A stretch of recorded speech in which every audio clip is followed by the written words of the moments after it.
Hello everyone, Assalamu alaikum. This is Zubair with Probo Reflex power electronics tutorial সিরিজের নতুন আরেকটি ভিডিওতে সবাইকে স্বাগতম। আজকে আমরা 1 kVA ইনভার্টার সার্কিট করব, অর্থাৎ এই সার্কিটের মাধ্যমে আমরা 1000 ওয়াট লোড নিতে পারবো। তো আমরা প্রজেক্টটি শুরু করার আগে একটু সার্কিট ডায়াগ্রামটা দেখে আসি।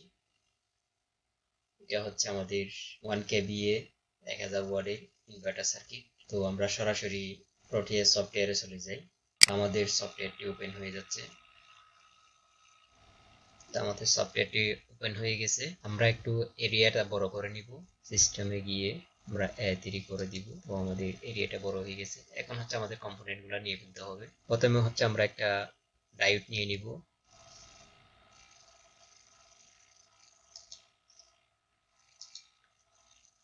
এরপর হচ্ছে আমরা রেজিস্টর নিব। রেজিস্টর কত ওয়াট নিব সেটা দেখা দিতে হবে। প্রথমে হচ্ছে আমরা 100 ওহমের রেজিস্ট্যান্স নিব। এরপরে হচ্ছে আমরা 1 কে একটা রেজিস্ট্যান্স নিব।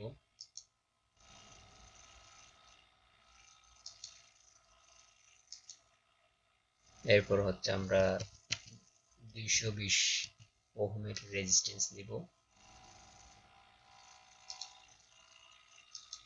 এখন আমাদেরকে ক্যাপাসিটর নিতে হবে।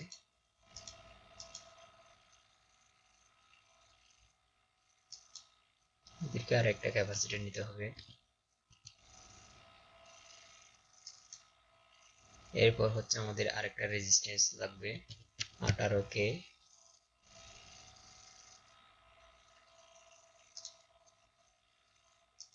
এরপর হচ্ছে আমরা মসফেট নিব IRF 540।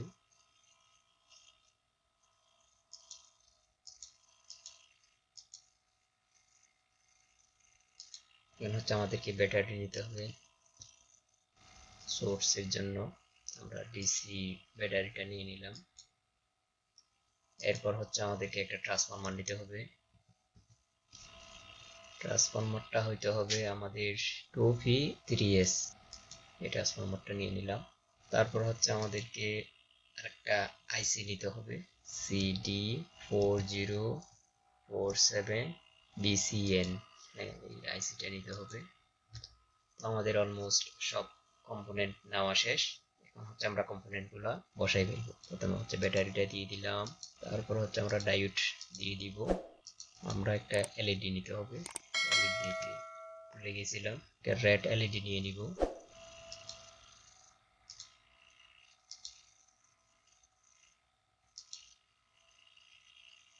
তো আমাদের হচ্ছে যেহেতু সার্কিটটা অনেক বড়, ভিডিওটাও বড় হবে। তো এদিকে 1 কে যে রেজিস্ট্যান্সটা নিয়েছিলাম সেটা হচ্ছে আমরা এলইডির সাথে বসাই ফেলবো। এটাকে একটু রোটেট করতে হবে। ডায়োড থেকে রেজিস্ট্যান্সের এক প্রান্তে চলে আসবে আর এলইডির আরেক প্রান্ত রেজিস্ট্যান্সে চলে যাবে। এখন হচ্ছে আমাদেরকে একটা ক্যাপাসিটেন্স বসাইতে হবে। ক্যাপাসিটেন্স এর মান হবে 2200 মাইক্রোফ্যারাড। তো এটাকে একটু রোটেট করতে হবে।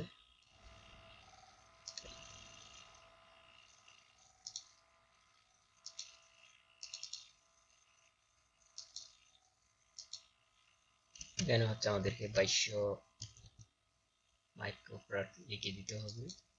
আমরা দিয়ে দিলাম। এখন হচ্ছে আমাদেরকে আইসিটা বসাই ফেলতে হবে।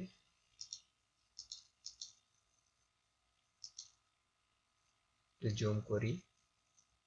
আমাদের 5 নাম্বার 4 নাম্বার 6 নাম্বার পিন একসাথে সংযোগ করে দিতে হবে। এরপর হচ্ছে পজিটিভের এক প্রান্ত 5 নাম্বার 4 নাম্বার 6 নাম্বার পিনের প্রান্তের সাথে সংযোগ করে দিতে হবে। এখন হচ্ছে আমাদের 8 নাম্বার 12 নাম্বার এবং 9 নাম্বার পিন সংযোগ করে দিতে হবে। এটা হচ্ছে সরাসরি গ্রাউন্ডে চলে যাবে। 220 ওহমের রেজিস্ট্যান্স যেগুলো নিয়েছিলাম আমরা সেগুলো নিয়ে এখন বসাই ফেলবো।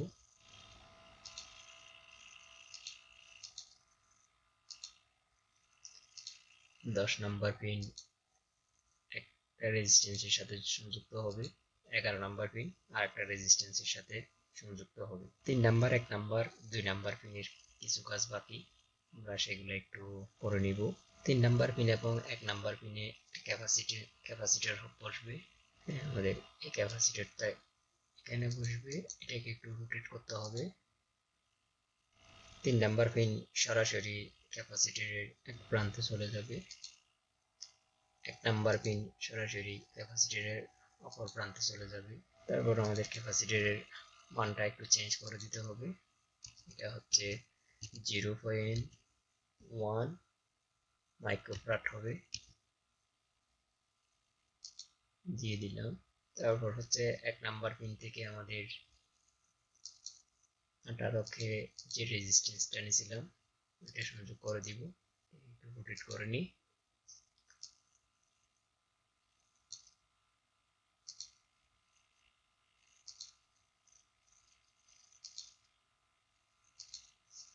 তো এদিকে অলমোস্ট সব কাজ শেষ।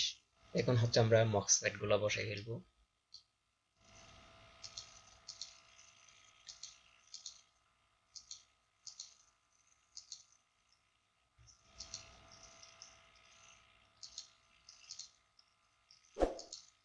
আমরা এখান থেকে গ্রাউন্ড থেকে একটা লাইন সংযোগ করে দিব। তারপর হচ্ছে আমরা 100 ওহম যে রেজিস্ট্যান্স গুলো নিয়েছিলাম সেগুলো মক্সফেটের সাথে সংযোগ করে দিব।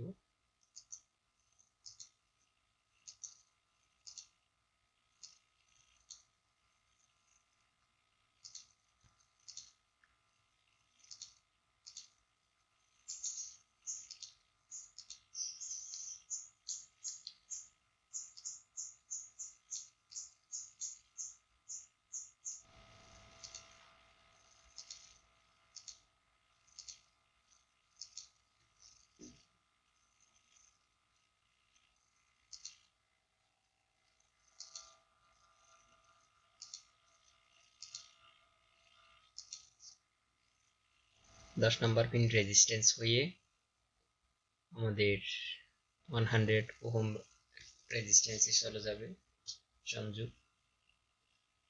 এরপর এখান থেকে একটা ট্রান্সফরমারে চলে যাবে মক্সফেট। আরো 3টা মক্সফেট বসানো বাকি আছে, আমরা এগুলো একটু বসাই ফেলি।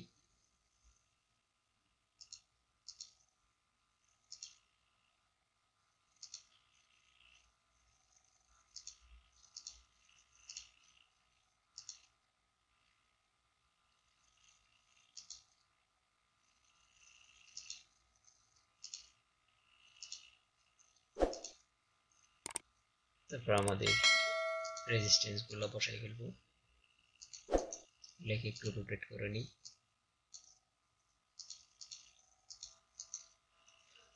রোটেট করে নিই।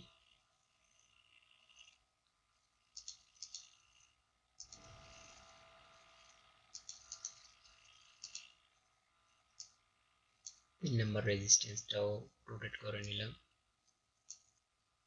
সংযোগ করে দিই।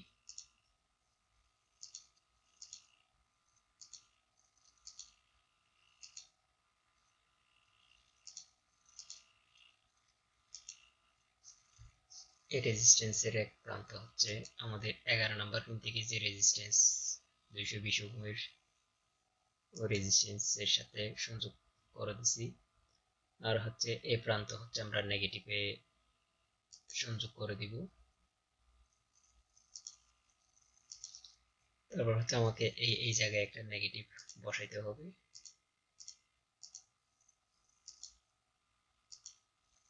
নাহলে আমাদের আউটপুট আসবে না। তো এখন হচ্ছে আমাদের অনেক কাজ শেষ হয়ে গেছে, এখন শুধু হচ্ছে ট্রান্সফরমারটা বসানো বাকি। এখন হচ্ছে ট্রান্সফরমারটা বসাই ফেলবো আমরা। একটু রোটেট করে দিতে হবে।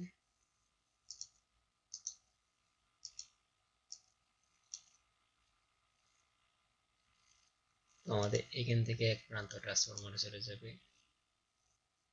আবার ট্রান্সফরমার এখান থেকে আর একটা ট্রান্সফরমারের আরেক প্রান্তে চলে যাবে। আর মাঝখানেরটা হচ্ছে আমরা সরাসরি 12 ভোল্ট ডিসি দিয়ে দিব।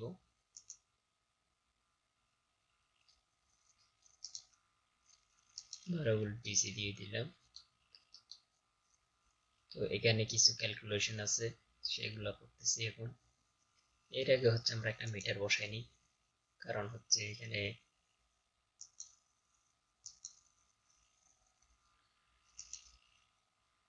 আসলে কি 220 ভোল্ট আসতেছে কিনা সেটা দেখার জন্য।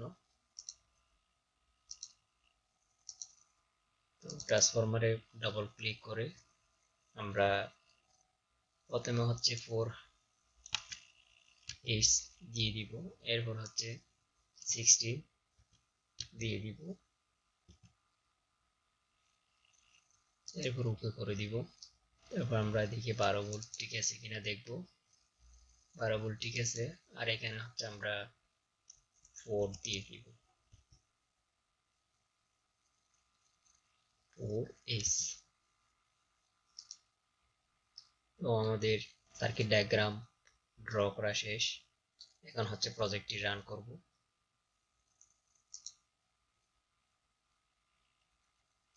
আমরা প্রজেক্টটি রান করলাম। এদিকে এলইডি জ্বলতেছে, এদিকে 12 ভোল্ট আসতেছে, এদিকে এখন হচ্ছে 231 ভোল্ট এবং 32 33 এরকম ওঠানামা করতেছে। তো এটা দিয়ে আমরা রিয়েল একটা আইপিএস বানাই ফেলতে পারবো। তো আমরা আরেকটু দেখি কত ভোল্ট আসতেছে। তো এখানে আমরা যে মসফেট গুলো ইউজ করছি, ড্রেন, সোর্স, গেট, এখানে 3টা পিন থাকবে। তো আমাদের আরেকটা হচ্ছে আমাদের আইসি CD4047 PCN। তারপর হচ্ছে আমরা ক্যাপাসিটর ইউজ করছি, পোলারিটি এবং নন পোলারিটি দুইটা। তারপর এখানে রেজিস্ট্যান্স ইউজ করছি, ডায়োড ইউজ করছি। তো এরকম আরো ইনফরমেটিভ ভিডিও পেতে আমাদের সাথে থাকবেন। আমাদের সাথে থাকতে হলে আপনাদেরকে আমাদের ইউটিউব চ্যানেলটা সাবস্ক্রাইব করতে হবে। আমি নতুন ভিডিও দিলে আপনারা সাথে সাথে পেয়ে যান। খুব শিগগিরই আরো একটি নতুন ইনফরমেটিভ ভিডিও নিয়ে চলে আসবো। ততক্ষণে সবাই ভালো থাকবেন।